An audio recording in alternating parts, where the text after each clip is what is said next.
Bueno, muy buenos días a todas, a todos, a todes. Bueno, es una alegría poder estar celebrando este sexto encuentro de AMASAP. Creo que hay un poquito de atasco en Madrid y ha hecho que algunas personas todavía no se encuentren en la sala, pero para no retrasar mucho el programa, pues vamos a ir empezando, ¿sí? Primero, bueno, pues estamos como muy agradecidas desde AMASAP por la buena recepción que ha tenido este tema, esta temática que ha sido un poco, bueno, pues quizás, no sé, retadora o un poco provocadora, ciertamente, pero que pensamos que es necesario, ¿no? Es abordar los activismos, porque los activismos están dispuestos a ayudar y a mostrar la solidaridad con las luchas de las otras personas, las luchas para alcanzar la dignidad y el respeto y para facilitar la transición hacia una sociedad más humana, con menos desigualdad y que respete los derechos humanos y los derechos de la tierra. Por lo tanto, AMASAP se hace eco de esta realidad y como uno de sus propósitos de la Asociación Madrileña de Salud Pública es ejercer la abogacía de los problemas sociales y sanitarios, pues nos lanzamos a esta aventura tan maravillosa de hacer esta sexta jornada en donde ponemos el foco en los activismos, porque los activismos son salud y salud pública. La salud pública necesita, en el mundo actual, de intersectorialidad, necesariamente. Hay que contar con todas las partes interesadas. Y contar con todas las partes interesadas supone que hayamos, interpelado a todos los sectores de la sociedad para que estemos aquí juntos y juntas compartiendo. Y bueno, tenemos grandes desafíos por delante, pero pensamos que si lo hacemos entre todos y todas será más fácil. Ahora voy a tener el honor de presentar a nuestra conferencianta de este sexto encuentro de AMASAP, que es, bueno, pues un privilegio. Estoy casi un poco nerviosa, pero un nerviosismo muy bonito, porque es maravilloso tener a una persona tan inspiradora como Yayo Herrero entre nosotros. Ella va a hablar desde la silla, yo me voy a sentar a su lado, va a impartir su conferencia y, por supuesto, luego vamos a dar opción a que las personas que están en la sala puedan preguntar, podamos tener un poquito de conversación, porque ella tiene que marcharse después de su conferencia, no puede acompañarnos en el día de hoy.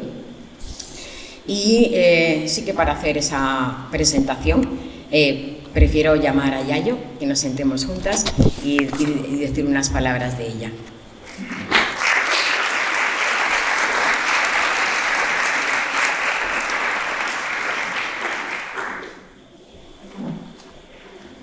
Bueno, pues en cambio de silla, pero seguimos aquí con la presentación de esta gran persona, esta gran mujer, que la verdad también cuando la conocí, pues creo que ha cambiado mucho mi mirada de la salud. Aunque ella a lo mejor la palabra salud no la utilice tantas veces, pero a mí me ha iluminado en muchas reflexiones. Yayo es licenciada en Antropología Social y Cultural, es ingeniera técnica agrícola, diplomada en Educación Social y idea en Ciencias de Educación. Ha sido coordinadora estatal de Ecologistas en Acción y ha participado en numerosas iniciativas sociales sobre promoción de los derechos humanos y ecología social. Actualmente es profesora en la Universidad de la UNED de Educación a Distancia y parte docencia en muchísimos grados, posgrados, de muchas instituciones, universidades nacionales, internacionales, o sea, el currículum, bueno, pues es extensísimo, y yo aquí he traído un resumen para poner en contexto, porque me parece importante hacer estos señalamientos, aunque cuando conocí a Yayo vi una cercanía que es admirable, o sea, que eso es también algo que me parece maravilloso de esta mujer que tengo al lado. Ella colabora mucho con medios de comunicación, tiene entrevistas, muchas cosas colgadas en la web, Actualmente ella es trabajadora en la RUA, Intervención Social, que es una cooperativa, y ahí tiene también muchos materiales que se pueden leer y que se pueden utilizar. Pues yo utilizo también con mis estudiantes y para preparar mis materiales. Colabora con el diario.es, con CTXT, que ahora precisamente tiene que marchar para allá.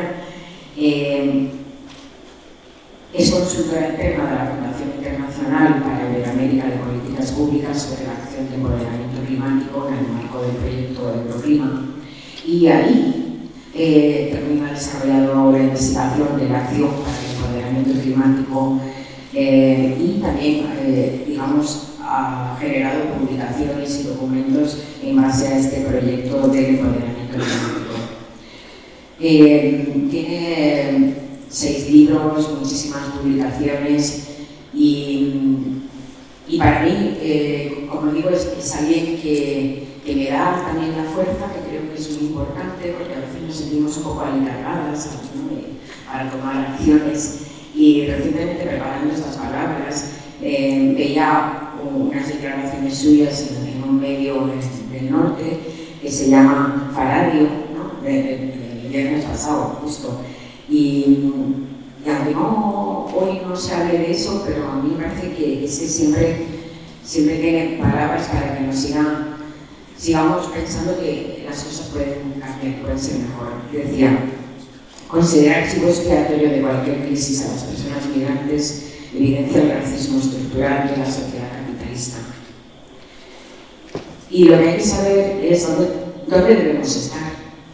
En la defensa de la paz, de la dignidad, de un pueblo que lucha por su propia existencia, en la denuncia de un proceso genocida y colonial, que viene ya desde hace más de un siglo y que con los últimos sucesos adquiere unas dimensiones insoportables.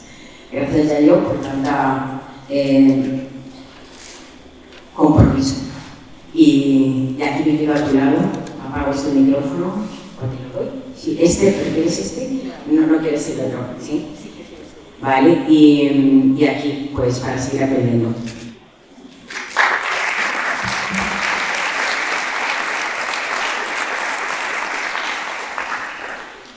Bueno, muy buenos días y muchísimas gracias por la invitación, por la acogida. Desde aquel día que nos encontramos, que estuvimos charlando ese rato tan agradable, pues es un gusto volver a reencontrarte, igual que alguna otra persona con la que he trabajado en algún momento que me he encontrado nada más llegar aquí, Javier, que es un gusto también pues encontrarme otra vez, ¿no? Quería decir que estas palabras que acaba de leer Pilar corresponden, lo digo porque va a tener mucho que ver con lo que vamos a comentar después, a una cosa maravillosa. Yo vivo en un pueblo muy pequeño, vivo en un pueblo ganadero de Cantabria, en el Valle de Cabuérniga, somos muy poquita gente, y en ese pueblo, digamos que nuestro pueblo de referencia más cercano, el pueblo de referencia, bien sabéis vosotros y vosotras, así que es donde tienes las urgencias, el ambulatorio, donde te van a hacer los análisis de sangre, ¿no? Es decir, la salud y los centros de salud articulan mucha comunidad, ¿no? Bueno, pues el pueblo de referencia, que es Cabezón de la Sal, es un pueblo en el que viven 1.500 personas, luego hay otras 3.000 en municipios de, otras 1.500, perdón, en los municipios de alrededor. Bueno, en este pueblo, que es un pueblo que cuando ves los resultados electorales te hace pensar que no es un pueblo especialmente proclive a tener a la gente en la calle luchando contra el genocidio que se está produciendo contra la población palestina, en este pueblo venimos manteniendo concentraciones semanales desde noviembre de 2023, todos los miércoles. Llueva, nieve, bueno, nevar allí no neva mucho, pero bueno, da igual que esté lloviendo, que sean vacaciones, allí está la gente, ¿no? Hicimos un tremendo festival el año pasado en el que participaron pues, unas 3.500 personas, recaudamos un montón de dinero para la ayuda humanitaria y precisamente este fin de semana pasado, coincidiendo con la marcha global que se producía en el territorio de Egipto hacia Rafah, en donde a muchísimas personas no la han dejado entrar, hay bastantes personas detenidas, alguna incluso todavía desaparecida, ¿no? Pues se organizaron muchísimas marchas en solidaridad y una la organizamos aquí, fuimos desde Torrelavega a Cabezón de la Sal. En términos de Madrid os va a parecer ridículo, pero fuimos marchando 800 personas de todas las edades, 18 kilómetros, y fue una cosa muy, muy importante para nuestro territorio, ¿no? Lo digo porque el moverse, el organizarse, el sacar la voz ante aquellas cosas que no nos parecen justas o injustas se puede hacer en cualquier lugar, y son además como procesos de, yo diría casi como de acupuntura social, ¿no? Es decir, una cosa pequeña que haces en una comunidad pequeña tiene una capacidad de irradiación que ya impregna mucho más que lo que tiene que ver con Palestina, que lo que tiene que ver con Gaza, y empieza a mezclarse con muchas otras cosas que tienen que ver con la posibilidad de generar espacios donde la vida sea digna, donde la vida buena sea una prioridad. Y de esto es sobre todo de lo que quería hablar, ¿no? Yo creo que estamos viviendo, como no tenemos mucho tiempo, voy a ir un poco así al grano con las cosas, luego si queréis podemos comentar. Estamos viviendo, solemos decir desde los ámbitos donde yo me organizo, que estamos viviendo un momento en el que yo creo podría decirse con rigor de guerra contra la vida. Un momento en el que podríamos decir que la economía global y la economía hegemónica, la política hegemónica, pero también la cultura hegemónica, se desarrollan, crecen y se extienden ya no solamente friccionando con la vida buena, sino de forma antagónica a la vida, de forma contraria a lo que permite sostener la vida decente, ¿no? Y me voy a detener en mencionar muy rápidamente 3 dimensiones de esta guerra contra la vida. Es mirar el momento en el que estamos, a veces supone hacer un pequeño ejercicio de amargura que me parece imprescindible hacer si queremos salir de donde estamos, ¿no? Creo que aquí sobra decir que la salud también implica mirar cara a cara la realidad, no edulcorarla, no retirar la mirada, digamos, de los problemas que atravesamos, ¿no? Y por eso quería compartir esto. Voy a hablar de 3 dimensiones de guerra contra la vida. La primera sería una guerra contra la vida biofísica, contra la vida física, es decir, lo que nos permite estar vivos y vivas, ¿no? Los seres humanos somos un animal especial, pero un animal, que se inserta en una trama de la vida que está formada por aire, por agua, por plantas, por microorganismos, por tierra, ¿no? Y es precisamente la interacción entre todos esos elementos los que generan las propias condiciones de existencia. Es decir, el oxígeno que respiramos no existe de una forma predeterminada en la atmósfera, ni existe desde el principio de la historia de la vida, que es algo que viene durando ya 3.800 millones de años. Ese oxígeno que respiramos, decía el poeta Gabriel Celaya, 13 veces por minuto, es regenerado cotidiana y sistemáticamente por los ciclos de la naturaleza, ¿no? Sin esos ciclos no hay forma de que los seres humanos respiremos ese oxígeno. Los seres humanos comemos alimentos, y claro que son producidos por las personas agricultoras y campesinas, pero el inicio de esa producción de alimentos es la fotosíntesis, que es un proceso, y a mí me gusta verlo, a mí me parece que le faltan muchos poemas y muchas canciones de la fotosíntesis, ¿no? Porque es ese proceso maravilloso en el cual las plantas son capaces de captar luz del sol, beber luz, y a partir de esos intercambios eléctricos que se producen en un cuerpo vegetal, son capaces de coger minerales muertos del suelo, que antes fueron cuerpos vivos, ¿no? E incorporarlos y formar un cuerpo vivo. Y ese es el origen de nuestra alimentación y de las cadenas tróficas, ¿no? Los seres humanos no fotosintetizamos a mano ni en fábricas. Es un proceso que de nuevo genera la trama de la vida, ¿no? Y los seres humanos también bebemos agua. De hecho, nuestro cuerpo es un 65% de agua.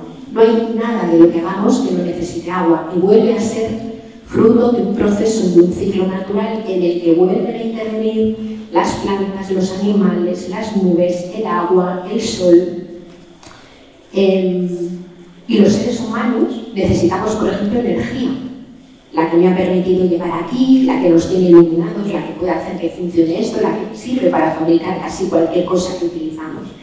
Y si bien la energía es producida o es generada en una central nuclear, en una refinería de petróleo, en una central hidroeléctrica, Previamente hace falta petróleo, carbón, gas natural o minerales como el cobre, el litio, el platino, el neodimio, el disprosio, el tantalio, el indio, el galio, es decir, una enormidad de minerales de la corteza terrestre que en este caso es que simplemente nadie los ha producido. La Organización de Países Productores de Petróleo debiera llamarse Organización de Países Extractores de Petróleo. Los minerales de la corteza de la Tierra se extraen, nadie los produce. Y lo que sucede es que esos minerales, como todo dentro de la trama de la vida, tienen límites.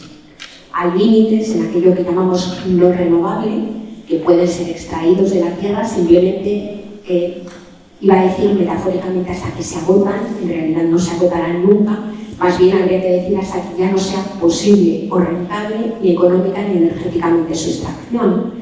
Lo renovable, como es el agua, también tiene límites porque el agua no se renueva a la velocidad que le gustaría el metabolismo agrourbano industrial, sino que se renueva a la velocidad del ciclo del agua, ¿no?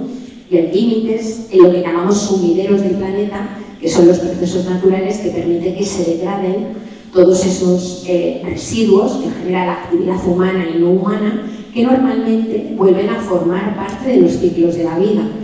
Lo que sucede es que esos sumideros, que también tienen límites, cuando el flujo de residuos es demasiado grande, dejan de poder incorporarlos y aparecen esos procesos que llamamos de contaminación del agua, del aire, de la atmósfera, que enferman a los ecosistemas y, por supuesto, también a las personas, ¿no? Es decir, si el mundo es tratado como un vertedero, podemos estar completamente seguras de que, como parte de ese mundo, nuestros cuerpos son también vertederos. Y esto tiene mucho que ver con la salud. Somos vertederos de ruidos, vertederos de contaminantes, vertederos de aire sucio que respiramos porque no podemos dejar de respirar, vertederos, digamos, de muchos residuos que son incorporados, digamos, a la trama de la vida en procesos que no tienen límite, en procesos que se desarrollan de espaldas a la pertenencia a la trama de la vida y de espaldas, digamos, a esa naturaleza limitada, ¿no? Y como luego comentaré, ese trato de la tierra como vertedero incluye también el trato como residuo de muchas personas. Es decir, muchas cárceles, centros de internamiento de extranjeros, espacios donde muchas vidas son despreciadas y son desatendidas, se convierten en vertederos humanos. Y esto yo creo que hay que tenerlo en cuenta en este momento, lo retomaré un poquito después, ¿no? Hablamos del cambio climático, es el cambio en las reglas del juego que organizan todo lo vivo. Es un problema, sin lugar a dudas, tremendo, porque somos seres que no hemos brotado como un champiñón en el planeta, sino que básicamente somos fruto de un proceso de coevolución, estamos habituados a estas condiciones biofísicas, pero podríamos hablar también del agotamiento y el declive de muchos bienes y recursos naturales. Luego comentaré cuando hable un poco de los contextos de rearme y de belicismo que estamos viviendo en este momento, pero podéis estar seguras y seguros que todos los conflictos que hay ahora mismo abiertos, no digo que estén causados solo, pero en el corazón de sus causas estructurales tienen la pugna por recursos finitos y el declive. Absolutamente todos ellos, ¿no? Eso lo retomaremos un poquito después. El declive de la energía y de los minerales es tremendamente importante en un planeta en el que podríamos decir que globalmente, o no tan globalmente, sobre todo el mundo enriquecido, come petróleo. Vivimos en países en donde no se producen la mayor parte de los alimentos que comemos, por ejemplo. Vienen de muy lejos, necesitan ingentes cantidades de energía fósil. Pensemos en una ciudad como Madrid, en donde no se produce prácticamente casi nada que sirva para estar vivo. Todo tiene que ser traído de fuera. Es metido en camiones, los residuos que generamos salen en camiones, y la mayor parte de las personas madrileñas, la mayor parte de las personas que vivimos, o en mi caso cuando hemos vivido en Madrid, todos los días desarrollamos a veces decenas de kilómetros para poder atender las necesidades o las dimensiones diferentes de nuestras vidas, ¿no? Todo eso requiere unas cantidades ingentes de energía fósil. Y en este momento, más de la mitad de la población del planeta vive en ciudades, y en ciudades muy grandes, muchas de ellas mucho más grandes que Madrid, ¿no? Por tanto, tenemos una cultura económica, material, social, que se ha construido sobre bases energívoras y petrodependientes. Es decir, en este momento, cuando el petróleo, a causa del calentamiento global y a causa también de su propio declive, porque el petróleo que era fácil de extraer y era barato de extraer, ya prácticamente está agotado en todo el mundo, lo que nos encontramos es con una vuelta de tuerca de lo que se llama transición energética, que en muchos casos no es más que seguir con lo mismo, pero ahora con otras energías que se llaman verdes. Estamos hablando de que la extracción de petróleo, además de la extracción de petróleo, aumentan las extracciones de muchos otros minerales que se extraen fuera de los territorios donde básicamente es consumida esa energía. Después vamos a entrar un poquito más a este tema del conflicto y de los extractivismos, ¿no? Decía que tenemos ese problema, el calentamiento global, el declive de la energía y de los minerales. Podríamos añadir la pérdida de biodiversidad, que es la pérdida del seguro de vida para la vida. Es decir, la biodiversidad no es como una especie de arca de Noé donde hay una parejita de cada cosa, sino que la biodiversidad es sobre todo la densa red de relaciones que se tejen entre todo lo vivo. Cuando esa densa red de relaciones se fragiliza y se desaparece, lo que sucede es que simplemente estamos mucho menos seguras para vivir dentro de la trama de la vida, ¿no? Esta sería como la primera dimensión de guerra contra la vida. La segunda, muy relacionada con la primera, es una guerra contra las condiciones de vida de las personas.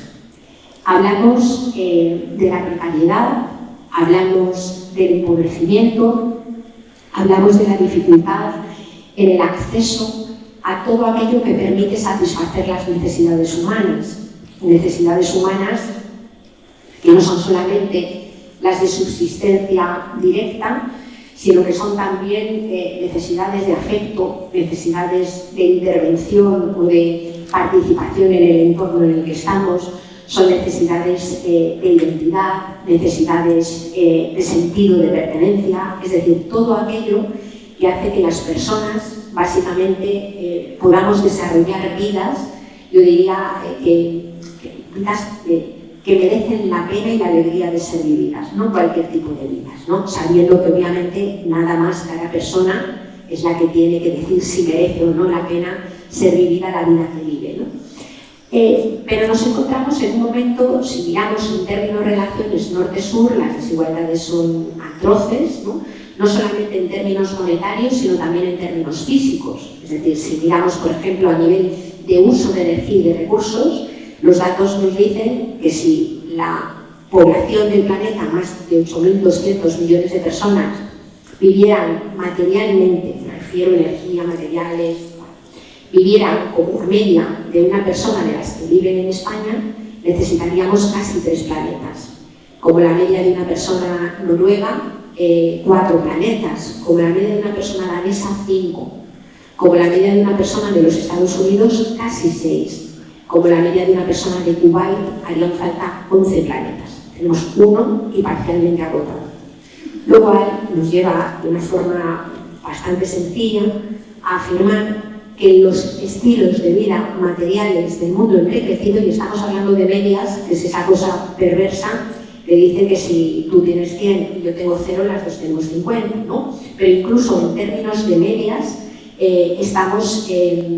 podemos concluir que para que se viva como la media de alguien que vive en nuestro territorio, hace falta o lleva directamente al despojo y al uso de los bienes y recursos de personas que viven en otros lugares, porque mientras que el dinero lo podemos hacer crecer estratosféricamente, sin límite, como apunte contable, las cosas que se comen, lo que se bebe, en la tierra que se pisa, el suelo que producen, ese sí que tiene límites y se organiza en términos de suma cero.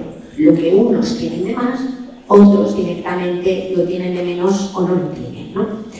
Esa cuestión del despojo, digamos, y de la precariedad tiene su propio correlato dentro de los mundos enriquecidos, ¿no?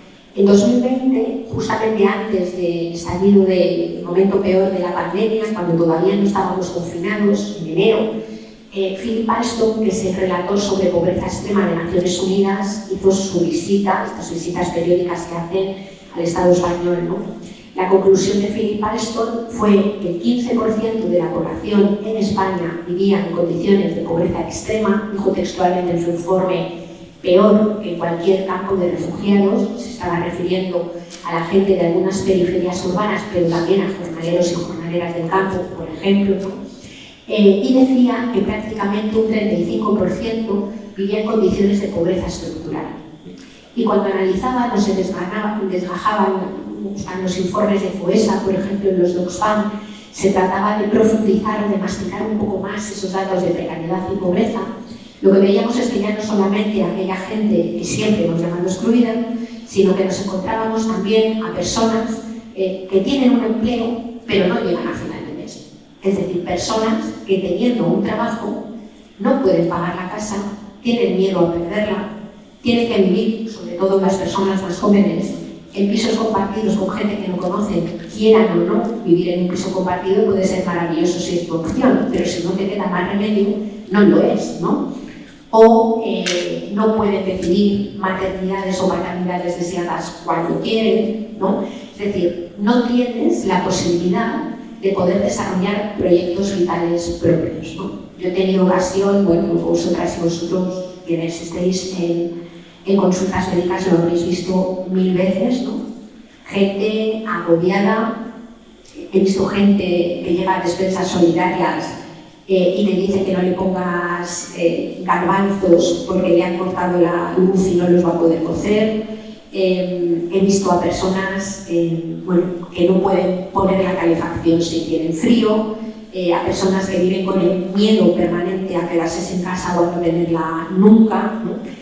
Lo que quiero decir con esto es que frente a los discursos dominantes, y a pesar de que hay que reconocer que, por ejemplo, el sueldo mínimo interprofesional ha subido en los últimos años, digamos que el resto de cosas que hay alrededor, como es la vivienda, como son los alimentos, están, digamos, fuera del alcance de muchas personas. Por no hablar también de la cuestión de los cuidados, donde hay veces que hay personas que necesitan cuidados y no pueden acceder a ellos, a unos cuidados de calidad, o personas que tienen que cuidar en regímenes de semiesclavitud, ¿no? Ambas cosas operan, ¿no? El cuidado tiene muchas veces, el cuidado de las vidas más vulnerables, una lógica terrible hacia las personas cuidadas y una lógica terrible hacia las personas cuidadoras, ¿no?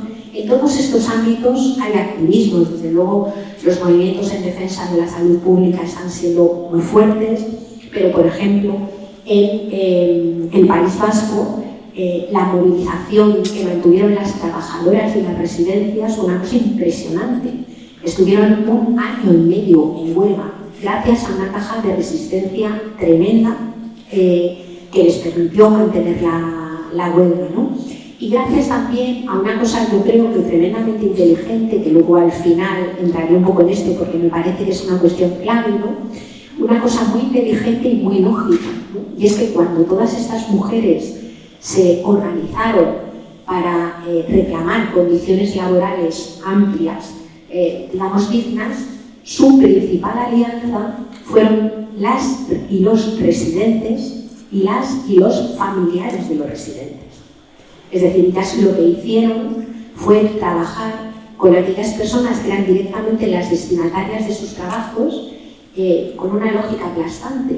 Es decir, si tu madre se queja porque por la mañana cuando la lavamos, una queja que aparecía sistemáticamente de algunas mujeres mayores demenciadas, es que me violentan cuando me lavan, y decían las trabajadoras, es que las violentamos cuando las lavamos.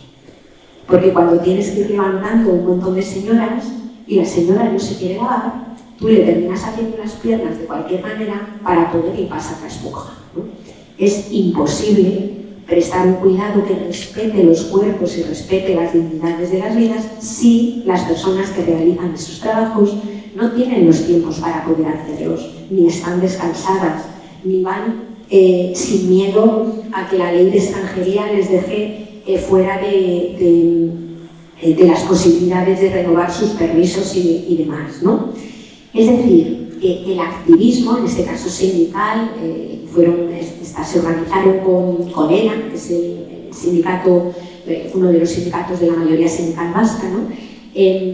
Los activismos, en este caso, lo que hicieron fue buscar complicidades y buscar alianzas desde la perspectiva de lo que es necesario y desde la mirada de que aquello que normalmente es bueno para sostener la vida digna de algunas personas puede ser también bueno y un elemento de lucha para mantener la dignidad de los trabajos, ¿no? No son tantas las personas, las hay, por supuesto, ¿no? Hay personas que con tal de ganar más dinero, no tienen ningún tipo de problema en llevarse por delante lo que sea. Desde mi punto de vista, con esas personas lo que hemos de hacer es ver cómo defendernos colectivamente de ellas, ¿no? Porque la maldad existe, la psicopatía también, ¿no? Y el afán de lucro desmedido, yo creo que es una cosa terrorífica de la que hay que defenderse, ¿no? Pero por lo demás, las personas normales, trabajadoras, las que tienen necesidades cotidianas, podemos, y yo creo que debemos de buscar espacios de diálogo que conduzcan a la búsqueda de un cierto interés general, que no digo que tengan que hacer que todas vayamos del bracito a todas partes, pero sí compartamos unas bases centrales que permitan poner en el centro la vida digna, ¿no?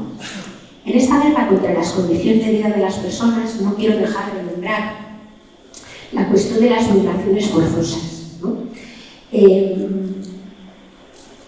Lo voy a decir de una forma un poco bruta, ¿no? Si la Europa rica, además de no dejar entrar personas migrantes, no dejar entrar energía, minerales, pesca o recursos de alimentación, la Europa rica no dura ni 2 días. Es decir, una buena parte del proceso migratorio es un proceso de expulsión. Es un proceso donde hay muchísimas personas a las que, para poder tener lo básico que necesitan, no les queda otra o no ven otra opción que salir de su territorio y seguir el mismo camino que siguen los bienes, las materias primas y los recursos que salen de sus territorios, que es el camino de los países empobrecidos a los que están enriquecidos, ¿no? Esta situación de expulsión tiene mucho que ver con el hecho de que una buena parte de los territorios del sur global estén siendo sistemáticamente convertidos en zonas de sacrificio. Son zonas en donde la vida natural y la vida humana es sacrificada. Es sacrificada al servicio, digamos, de una lógica, de la que luego hablaré muy brevemente.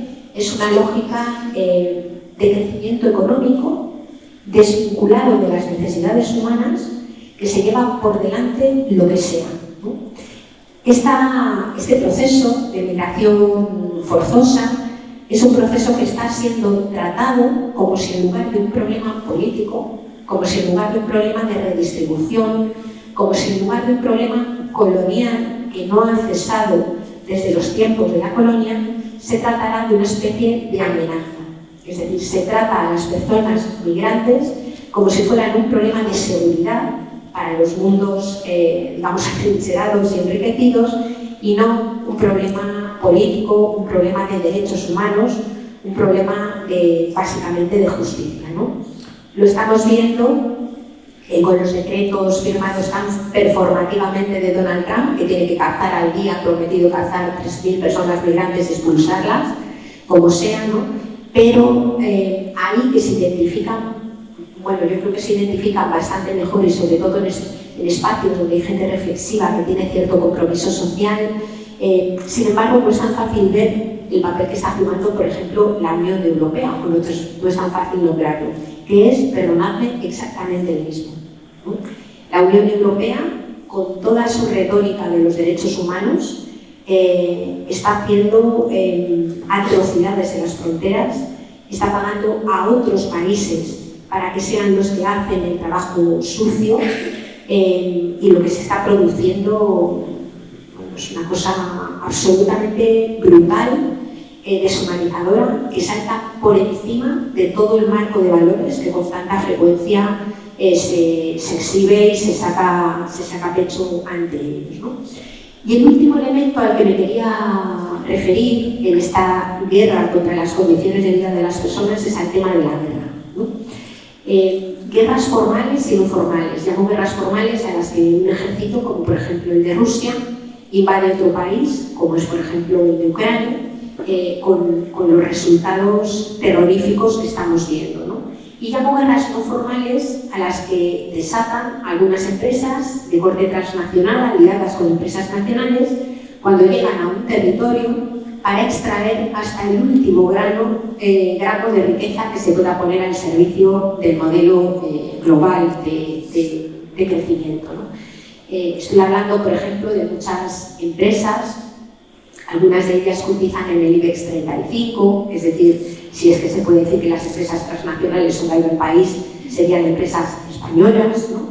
Que llegan a los territorios y en los territorios, aliadas con otras empresas, a veces con los poderes locales y otras veces con sistemas de seguridades privadas, se apoderan de ellos, los extraen y además aplastan cualquier resistencia que pueda surgir. En el último año, solamente en América Latina fueron asesinadas unas 400 personas, de las que llaman defensoras de la tierra, ¿no? Son personas que se resisten cuando el territorio en el que han vivido toda su vida, en el que cultivan y pescan, de repente se decide que se ha dedicado a la extracción o que el agua de los ríos vaya a alimentar presas que generen energía hidroeléctrica para poder seguir sacando más minerales, ¿no? Es decir, eso también desde mi punto de vista es una dinámica de guerra contra la vida, ¿no? La guerra en este momento yo creo que es a mí ahora mismo es de las cuestiones que más me preocupan, porque la guerra de Rusia contra Ucrania y luego todo lo que se está produciendo en la franja de Gaza, de repente de una forma pasmosamente fácil está pasando por encima de un montón de decenios de gente organizada y gente con una fuerte mentalidad contra la guerra, contra el armamento nuclear, ¿no? De repente hay una especie de frenesí por el rearme construido sobre una lógica de miedo que tiene además, o más bien no tiene ningún tipo de base empírica que lo pueda sostener. Es decir, cuando la última cumbre de la OTAN hablaba de la necesidad de rearme, la que se celebró en Madrid, ante la amenaza que podía suponer Rusia, claro, Rusia, frente a todos los países de la OTAN, tiene una 10ª parte de armamento. Si contamos solamente los países de la OTAN que están en suelo europeo, tienen una 4ª parte de armamento. Es decir, el nivel de armamento, digamos, de la OTAN es brutal. Y luego comentaremos sobre esto. Yo creo que lo que estamos viviendo es un momento en el que ante las crisis que describo hay una parte de la población humana, élites muy minoritarias, que han decidido que la guerra es el medio y el fin para volver a impulsar un nuevo ciclo de crecimiento económico y de acumulación.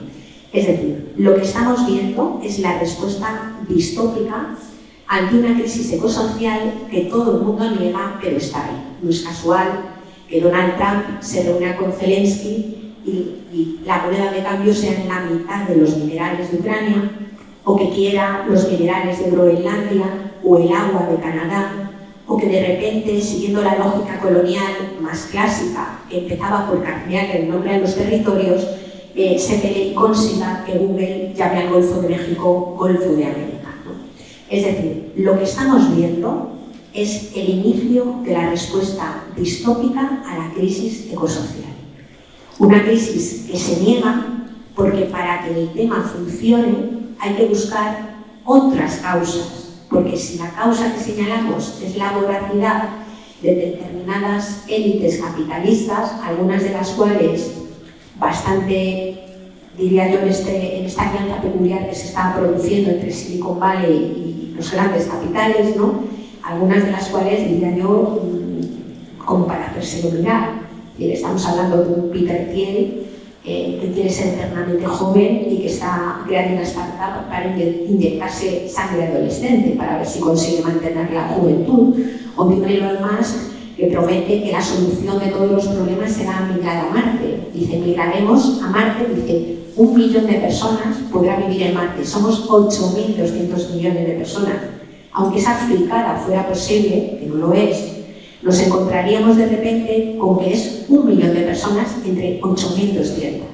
Y luego en su manifiesto sigue diciendo que en Marte viviremos cultivando nuestros propios alimentos, reciclando nuestra propia caca debajo de una cúpula porque no se puede respirar la atmósfera de Marte. Es decir, que la promesa es que 1 millón de personas vivirán en Marte como si fueran permacultores en lugar de promover un modelo, digamos, de agricultura respetuosa y de producción de alimentos en la tierra, que lo tenemos más fácil y no nos tenemos que meter en cuevas, ¿no? Es decir, hay como una especie de delirio que terminaría llamando progreso y desarrollo al camino que va desde las cuevas de Altamira hasta las cuevas de Marte, ¿no? Es una cosa bastante delirante, la verdad, pero en esas manos son las que en este momento están manejando determinados hilos en los que un montón de gente buena se manifiesta absolutamente impotente y se manifiesta, yo creo que estamos en un momento claro de esto que Naomi Klein llamaba la doctrina del shock, ¿no? En un momento en el que están pasando tantas cosas a nuestro alrededor que llegas a alimentar la impotencia de no saber desde dónde tirar y desde dónde empujar, ¿no? La última dimensión de Guerra contra la Vida de la que quería hablar es una dimensión, yo creo que tremendamente importante, ¿no? Es una guerra contra los vínculos y las relaciones entre las personas, ¿no? Es la construcción deliberada y meticulosa de una dinámica de cultura de la desconfianza y de cultura del odio, donde se intenta que cada otra que tenemos al lado sea visto como un potencial enemigo, que convierte en amenazas precisamente a las personas que lo están pasando, ¿no? Que peor lo están pasando, perdón, que convierte en amenazas a estas personas migrantes, a las personas racializadas, que convierte en una amenaza a las mujeres que no quieren hacer lo que les es propio a las mujeres, ¿no? Y que buscan pasados que nunca existieron, digamos, como retroutopías a las que volver, ¿no?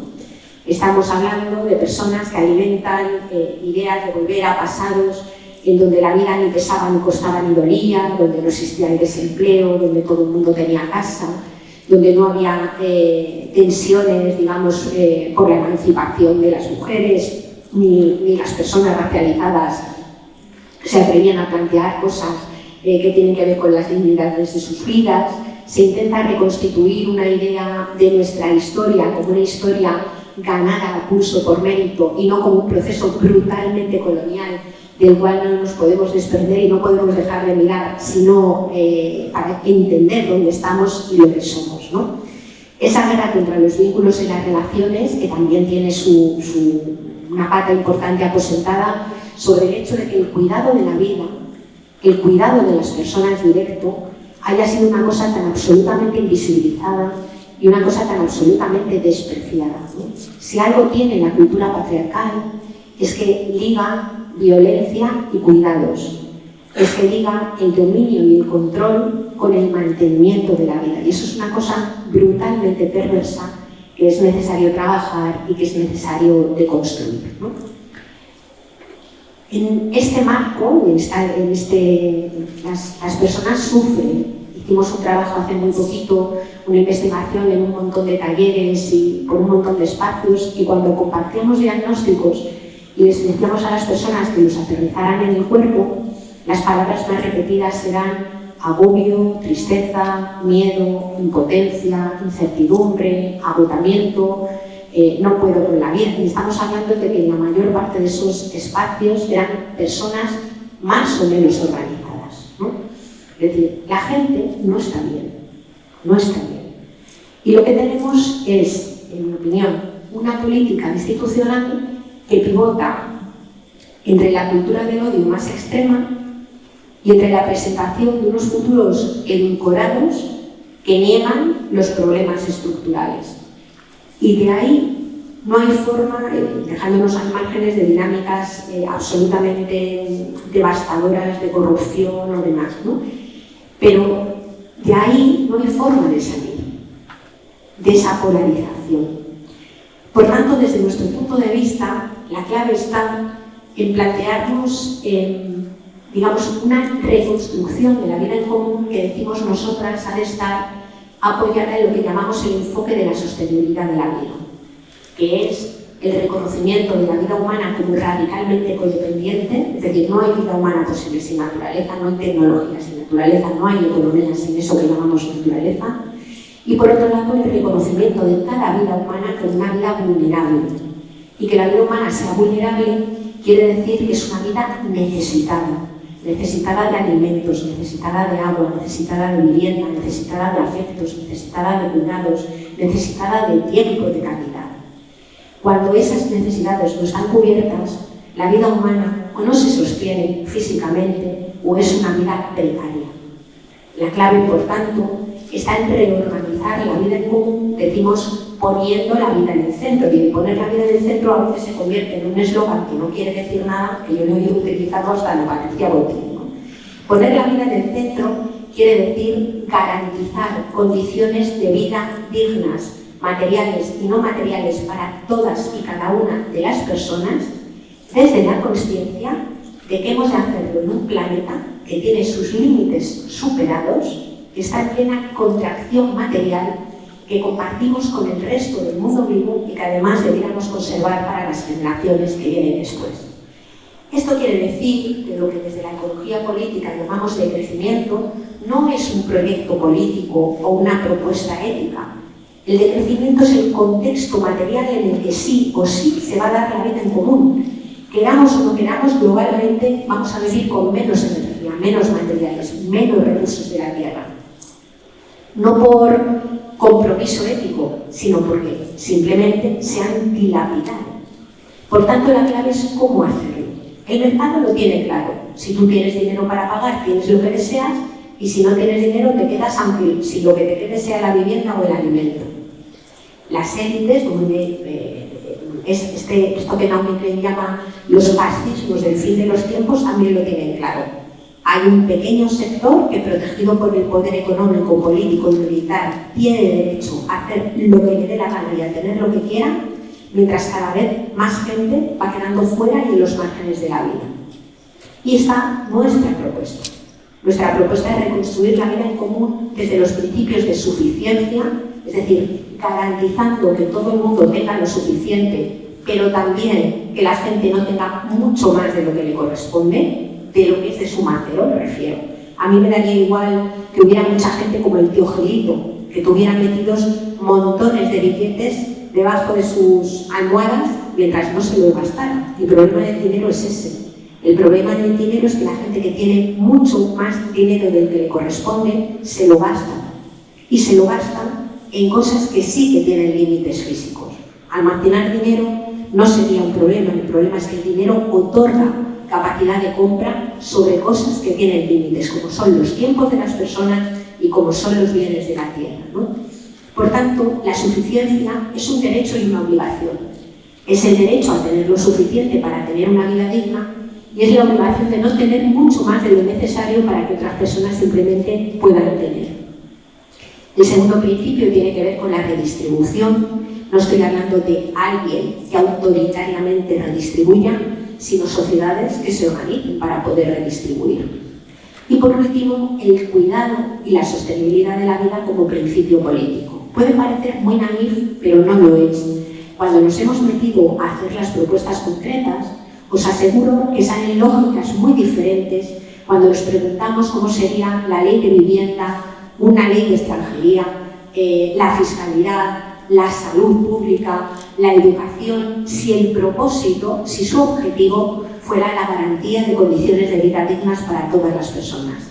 Sale un programa político concreto, viable, en términos materiales, en un trabajo, o si queréis lo podemos comentar después un poquito más tarde, pero en un trabajo en el que estuvimos participando del Foro de Transiciones, hicimos todo un programa político para la transición ecosocial justa a 10 años y Carlos Sánchez Mato, que fue nuestro concejal de Economía y Hacienda, nos hizo los cálculos. A él salía aproximadamente un 3,5% del Producto Interior Bruto durante los próximos 20 años. En este momento se está presionando para que el gasto en armamento alcance el 5% del Producto Interior Bruto. Es decir, No hay una imposibilidad económica, no hay una imposibilidad política, lo que hay es una cuestión de poder y una cuestión de cultura. Tenemos una cultura que está basada sobre un fundamentalismo religioso, y es ese fundamentalismo religioso que defiende que el dinero es sagrado y que con tal de que la economía crezca merece la pena sacrificarlo todo. Tenemos una sociedad sacrificial que lo sacrifica todo con tal de que crezca la economía, sin preguntarse qué es lo que crece, ni para quién, ni cómo se reproduce, ¿no? Es decir, estamos hablando de una forma de entender la economía que desconecta brutalmente lo económico de las necesidades de las personas, que desconecta lo económico de los límites físicos de la tierra y de la trama de la vida de la que formamos parte. Y ese es el meollo de nuestro problema. Lo que a la economía le va bien, le va a faltar a la trama de la vida. Lo que la economía le hace crecer, directamente deja vulnerables a las personas. No hay más que ver, por ejemplo, a la gente que se moviliza en Mallorca ante la turistificación masiva, cuando te dicen lo mismo que me da el salario, me quita todo lo demás. Gano 900 euros como camarera de hotel, pero tengo que pagar 1.900 euros de casa. Y al final tienes a gente viviendo en balcones, tienes a gente que no puede entrar en los bares, en las cafeterías, en el establecimiento de los barrios en los que viven porque son carísimos. Tienes a gente que cuando va al médico tiene unas listas de espera tremendas porque hay un montón de personas, la población está multiplicada por 10 y están sobresaturados los servicios públicos, ¿no?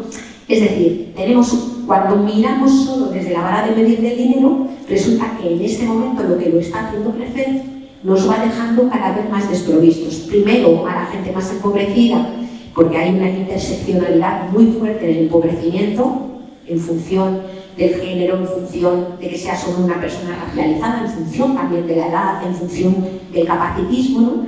Y lo que se va generando es una dinámica, un antagonismo entre el capital y la propia vida, que es donde estamos, ¿no?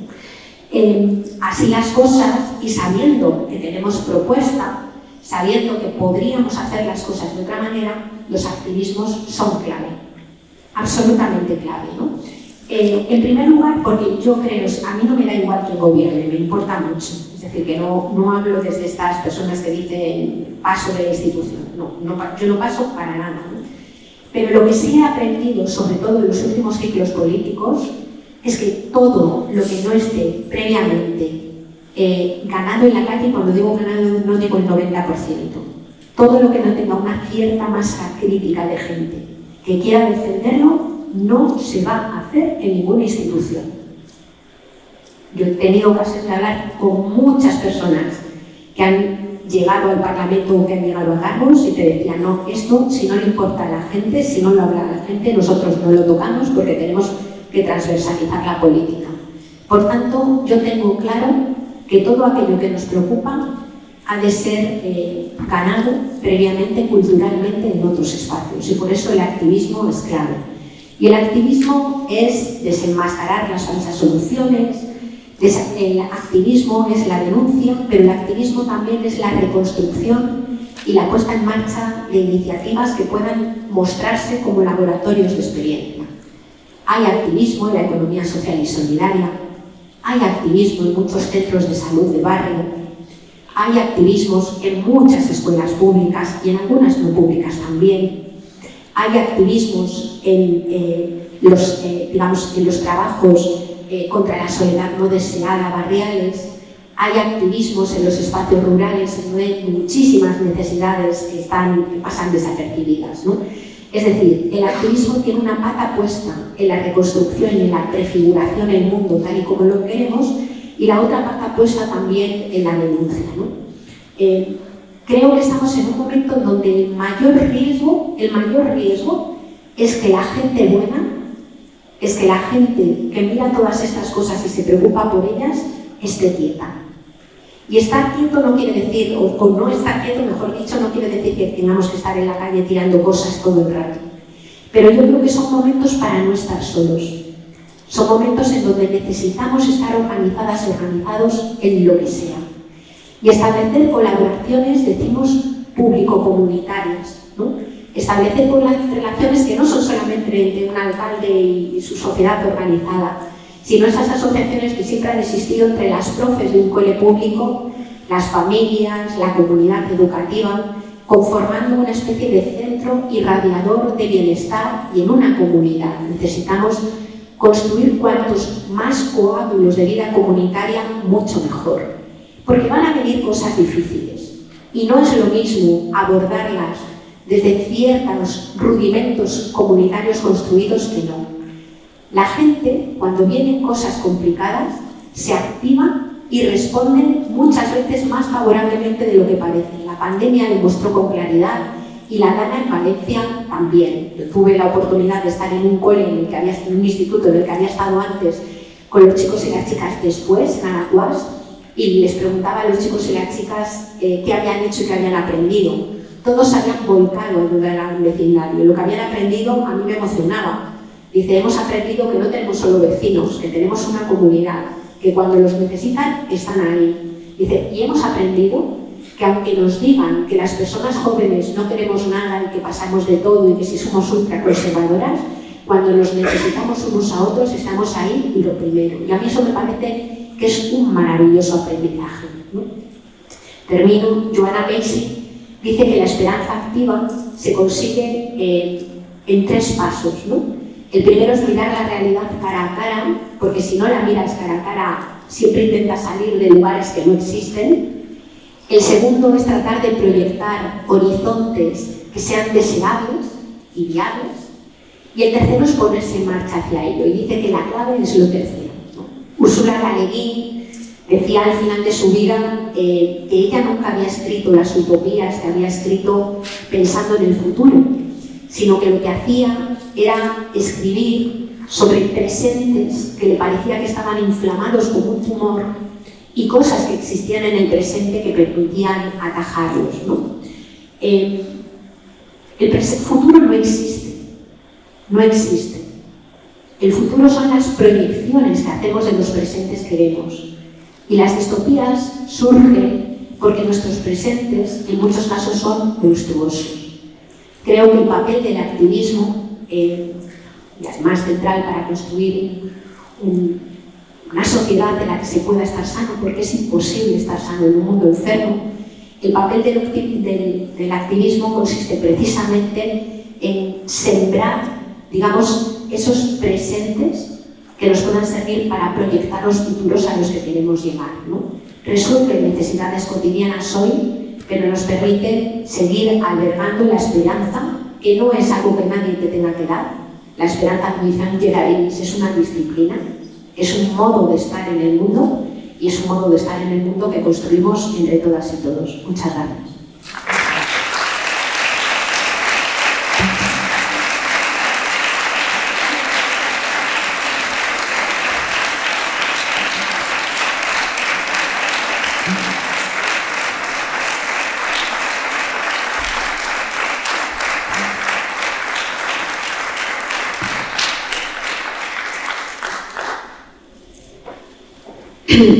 Bueno, no podía ser de otra manera, nada más que maravilloso y emocionante y esperanzador. Gracias, Yayo, de verdad. De verdad, porque a mí por lo menos me reconcilia, ¿no? Escucharte. Porque a veces hay momentos como muy tristes, ¿no? En los que sientes desaliento, como que por dónde tiramos. Yo tengo alguna pregunta. Bueno, podría estar conversando contigo súper a gusto de muchas cosas, pero creo que es el momento de darle la palabra a la sala y si mientras alguien levanta la mano o no, pues yo puedo tirar. Pero bueno, ¿alguien se anima a empezar con alguna preguntita? No tenemos mucho tiempo, o sea, por desgracia, aparte de que ya yo tiene que marchar, pero también para poder seguir con el programa y que no se nos retrase. Lucía, tenemos la siguiente a las 10:30, ¿no? 10:15. ¿Y cuarto? ¿Y 10? Qué hora más rara de empezar una mesa, perdón, no. Bueno, pues tenemos un par de preguntas al menos, ¿sí? Entonces, tenéis una oportunidad maravillosa, hacer alguna pregunta. Allá yo. Está todo el mundo ahí. Yo voy a hacer una, ¿vale? Os queda una oportunidad nada más ya. Bueno, yo soy profesora y, bueno, inicialmente enfermera, y eso sigue estando en mi corazón siempre, el cuidado, pero bueno, intento enseñar algo a los futuros y futuras enfermeras de este país y de otros, porque también hay extractivismo, ¿no?, de profesionales del cuidado. Y me cuesta mucho a veces motivarles para todos estos retos y desafíos. Entonces, realmente, no sé, tú que también eres profe en la universidad y con estas futuras generaciones donde tenemos oleadas, porque es verdad que nos llegan como promociones diferentes, ¿sabes? Como que han sido impregnadas de cosas distintas, pero aún así, bueno, a mí me encantaría si pudieras decir algunas claves con estas futuras generaciones para que no se vengan abajo, ¿no? Para que no exista esta ecoansiedad, por ejemplo, o este desánimo que te lleva también a ser todavía como más menos comprometido, ¿no? Porque precisamente es muy agobiante el compromiso y si nos vamos a morir, bueno, pues no sé.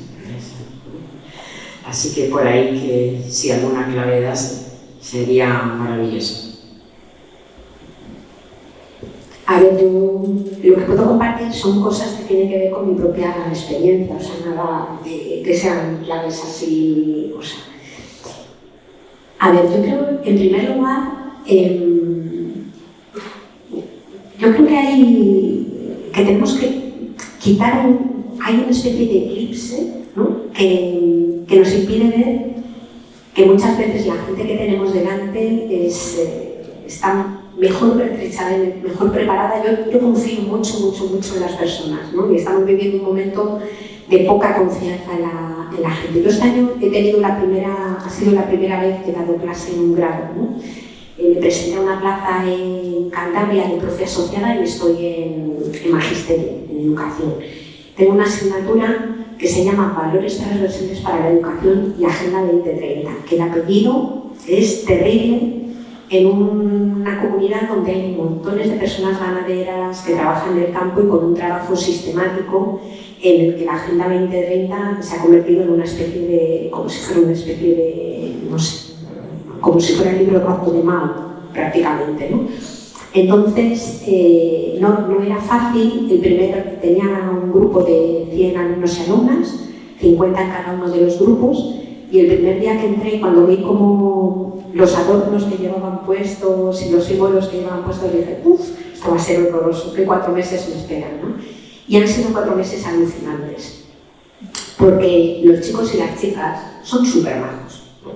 Claro que hay, como en todo colectivo humano, tienes personas que tienen unos valores y otras que tienen otros, pero en general la mayor parte de la gente es buena gente, ¿no? Entonces, algunas de las cosas que a mí me han funcionado ya en algunos otros espacios hostiles, ha sido partir de la realidad que tenemos. O sea, puede parecer a la gente que venimos de los ámbitos de la ecología política, nos han dicho muchas veces que cuando hablabas de estas cosas que yo he compartido con vosotros y vosotras, que éramos catastrofistas, que no sé qué, ¿no?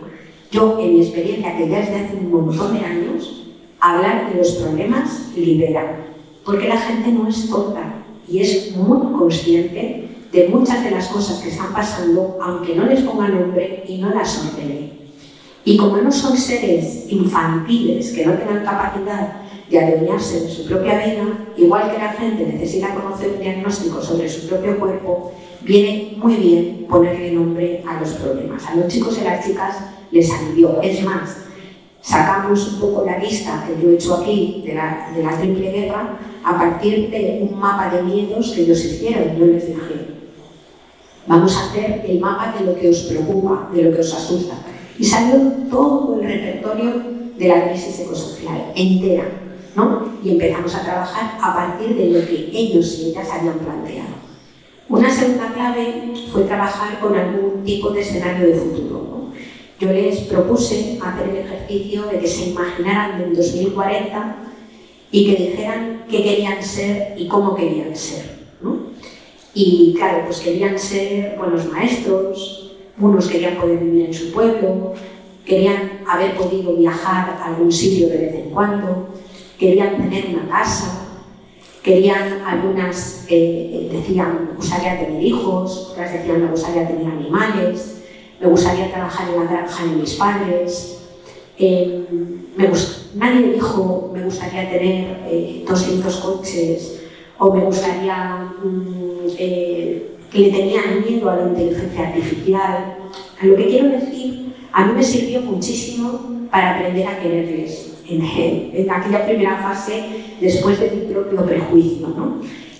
Porque yo vi chicos y chicas que en definitiva lo que querían era ser buena gente y no tener demasiadas incertidumbres y demasiados miedos.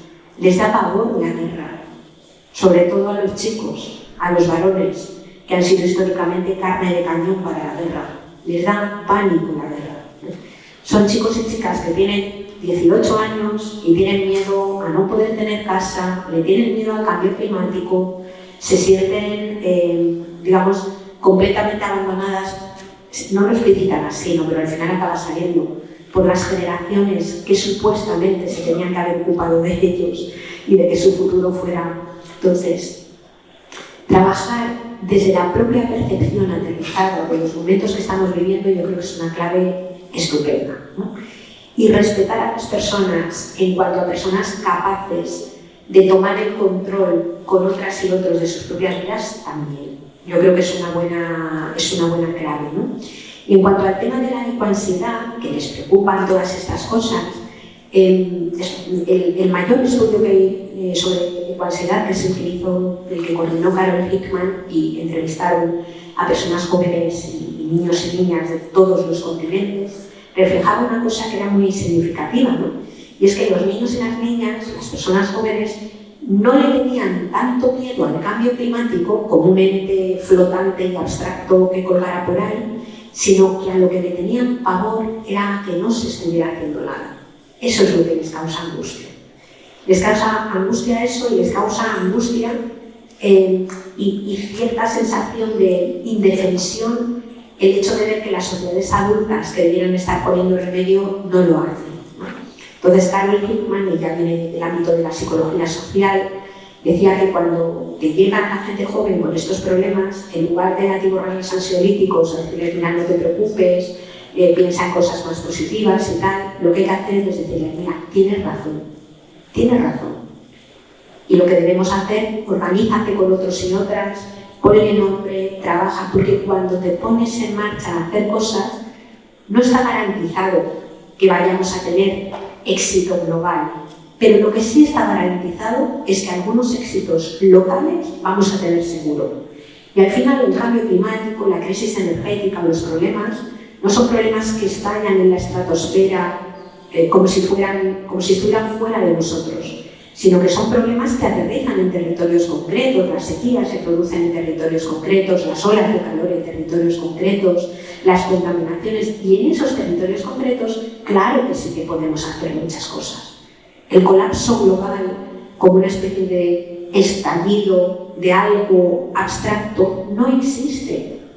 Y mientras que la humanidad no tiene desde luego experiencia de enfrentarse a un colapso global, las humanidades concretas tienen mucha experiencia de enfrentarse a colapsos locales y a problemas locales. Siempre hubo pandemias, siempre hubo, hambrunas, siempre hubo enfermedad, siempre hubo sequía, y la gente desarrolló repertorios tremendamente ricos y poderosos para enfrentarnos a ellos.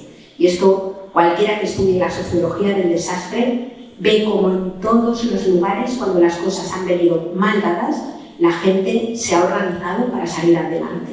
Y ha prevalecido en mucha mayor medida la lógica de la cooperación que la lógica de la lucha del todo contra todos, ¿no? Es decir, hay quien dice que los datos no sirven para nada. Yo no lo comparto. Yo creo que los datos hay que mirarlos, y lo que nos hace falta son buenas mediaciones con los datos, ¿no? Es decir, que para que, como decía María Zambranos, el lobo se nos reparta también por el resto de las vísceras, ¿no?